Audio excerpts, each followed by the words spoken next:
Shankar, now I know something you wrote on social media recently, and I think that was pretty interesting. And you kind of were taking aim at I've written many things. Which one are you talking about? I'm talking about the one where you said, this market is not falling because FPIs are selling.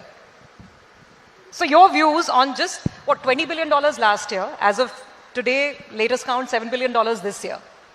First of all, I'm very concerned about that thing called a drone because I'm coming from a part of the world where we don't like these things flying around. These are friendly ones. Okay, it's a friendly one. All right, thank you.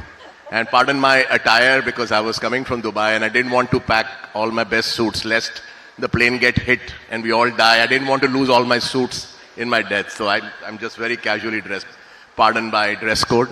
But so the question, I suppose, is about the FII flows and whether we need them or not. Is that the question? The question is first, before we get to the flows and whether they're coming back or not, their relevance, because structurally something has changed over the last 2 years with more DII ownership of the market. No, nothing has changed. The market, I mean, look, when we started our careers, the market was, I used to always say, it's the 2 square mile stock market, which was Fort and Nariman Point. All right. In my view, it should have remained there because the stock market should always be between professionals and not for Aam Janta, because Aam Janta is never going to have the skills to be able to make money on a long-term basis. You're questioning the intelligence of 1.3 billion, out of which as many percentage are now investing in the capital markets, the financialization. That I see Ramdev ji sitting there. He's a very big proponent of it. Today somebody showed me that, I mean, on a 30-year basis, gold has beaten the Nifty as far as whatever the data is. And I've told this to my sister who has always been pestering for 30 years that, Papu, you're some big shot in Bombay. You never told me a single stock. I said, Didi, you stay with gold, stay with real estate, stay with fixed deposits. And she has never opened a money control and she has lived a very happy life. So I'm saying it's not meant for the Aam Janta. Now we got them in and we got them in basically to give a mass exit to foreigners.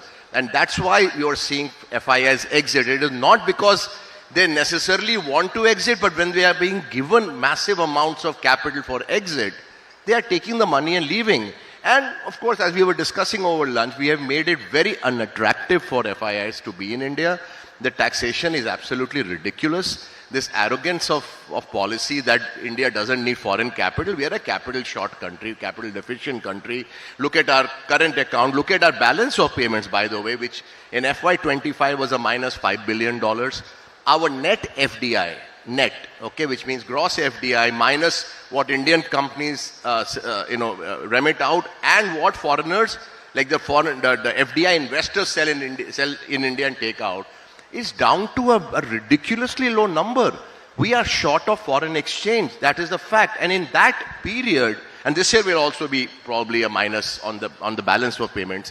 Looking at oil prices, we are already, total energy imports are maybe $170, $180 billion when oil was at 60. And LNG, LPG, all the other derivatives were much lower. Today, just within 15 days of the war, we are looking at a 25-30% higher bill for energy, which means easily $50 billion more. We have a problem. So we need to be very friendly towards foreigners.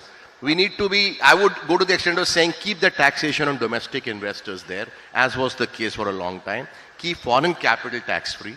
If you don't want to give up all of the gains from the capital gains. So tell me this, and I really want to come to the left side of the panel, but I must ask you this.